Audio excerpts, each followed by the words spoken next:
Jadi hari ini kita nak membincangkan satu topik daripada line up Adidas X. Di sebelah kiri sekali adalah Adidas X 18.1 daripada Team Mode colorway. Yang di tengah adalah daripada X 19.1 302 Redirect colorway. Dan sebelah kanan sekali X 19.1 Mutator colorway.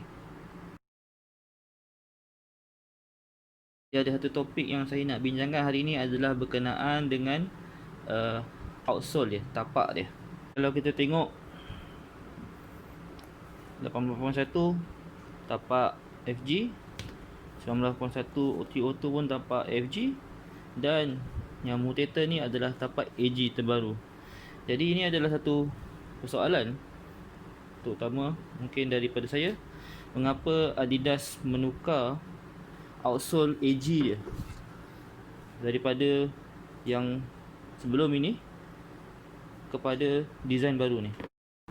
Jadi saya tak ada model Adidas X yang menggunakan outsole yang sebelum ni, tapi saya ada satu daripada Copa 19.1 yang menggunakan outsole yang saya nak bincangkan.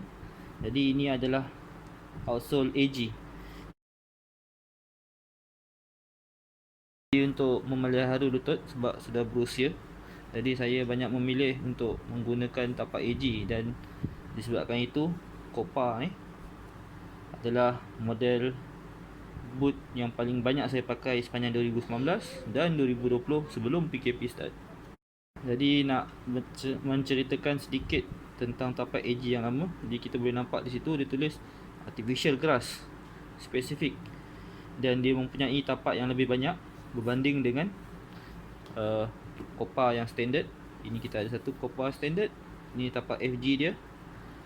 Okey, jadi kita nampak bilangan start dia dan ketinggian start dia adalah berbeza. Okey, jadi Copa 19 tapak AG dia pun dah bertukar seperti ini, sama sekali. Jadi adalah satu, pada saya adalah satu kekecewaan, kerana saya lebih prefer tapak ini, kerana padang turf di Malaysia lebih fit kepada outsole design sebegini berbanding dengan design seperti ini. Jadi kalau kita compare directly, kita boleh nampak perbezaan layout, jumlah stud dan mungkin ketinggian dia. Sebab yang ni kita boleh nampak ketinggian stud dia exactly lebih pendek daripada stud AG yang baru ni. Satu lagi yang saya nak sentuh adalah berkenaan dengan design outsole AG versus FG Adidas ni. Kalau kita ambil contoh Copa 20.1 ni adalah sama design dia dengan Copa 19.1, cuma design atas ni berbeza, design upper dia, tetapi outsole dia adalah sama. Jadi kalau kita lihat design outsole nya adalah jenis adalah standard layout, adalah jenis flat, berbanding dengan outsole AG Copa 19.1 yang dia menggunakan sprint frame yang ada heel counter ni. Jadi kalau kita lihat Copa 19.1 menggunakan apa yang dipanggil sprint frame, pada Copa 18.1 dan 19.1 dia memanggilnya sebagai split frame, tetapi sama juga dia masih ada heel counter. Jadi ini adalah satu design yang agak amat saya suka, antara boot favourite saya. 19.1 pun masih ada split frame, tetapi AG sudah tidak ada. Dia menggunakan layout outsole yang flat, sama seperti Copa 20. Okey, jadi dari segi upper dan binaan material berbanding AG version dan FG, sebenarnya tidak ada beza, sama saja. Saya lebih prefer point 1 daripada version plus, kerana ada tali yang kita boleh adjust sesuai dengan kaki saya. Cuma bahagian outsole ni, kalau kita nampak amat berbeza design dia dengan yang sebelum ni. Jadi Adidas X19 sampai ke colorway hard wired masih menggunakan outsole yang lama ni, outsole yang banyak stud je. Tapi yang AG yang baru selepas ini, pada semua line up Adidas, Copa, X, Nemesis dan Predator, semua sudah menggunakan tapak AG yang sebegini. Jadi personally saya belum ada peluang untuk menggunakan nak menguji apakah outsole yang AG baru ni lebih bagus daripada yang lama, ataupun mungkin fail to the expectation. Tapi kita akan lihat nanti bagaimana performanya, saya akan uji. Dan satu lagi perkara yang agak ketara, out of the box bila kita memegang Adidas X 19.1 AG adalah beratnya, yang mana berat ini saya menggunakan saiz 8.5 UK. Yang tapak AG, version AG ni adalah seberat dalam 220 gram, tetapi yang tapak FG adalah 180 gram. Jadi adalah perbezaan 40 gram. Tak ketara bila kita pakai, tapi dan tidak signifikan pada gameplay. Saya bukan laju pun tapi kalau pegang tu kita rasa lah, sebab sepatutnya X ni adalah speed boot, dan speed boot sepatutnya kategori sekarang ni patutnya di bawah 200 gram ataupun sub 200 gram. Okey, berbalik menyentuh perbezaan stud FG dan stud AG. Okey, kita contoh ni stud AG dan stud FG dan stud FG.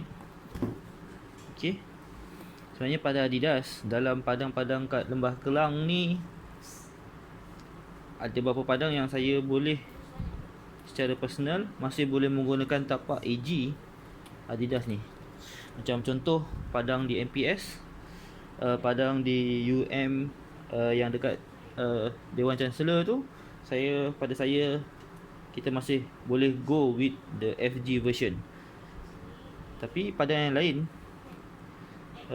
terutamanya padang yang dah agak lama, macam di TSI atau even di yang baru di Kelab Sultan Sulaiman, saya akan menggunakan stud yang lebih pendek untuk mengurangkan risiko dan impact selepas bermain. Jadi saya ringkas, kalau kita lihat perbezaan tapak antara yang lama ni dengan yang baru ni, kita akan lihat stud dia lebih panjang dan juga lebih sedikit kalau banding dengan tapak FG yang standard.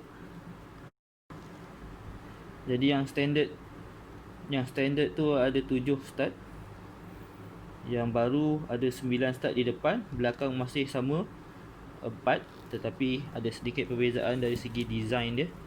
Yang FG ada macam counter di sini, jadi bila kita duduk, sebenarnya stud ni dia akan makan, dan ribs ni, tulang ni akan duduk atas tanah, jadi dia tak tenggelam sampai habis.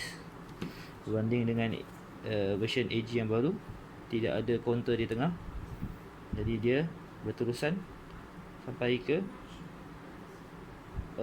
outsole tapak dia, base dia. Perbezaan flexibility dia, kalau yang FG dia lebih fleksibel, tetapi di AG dia lebih keras.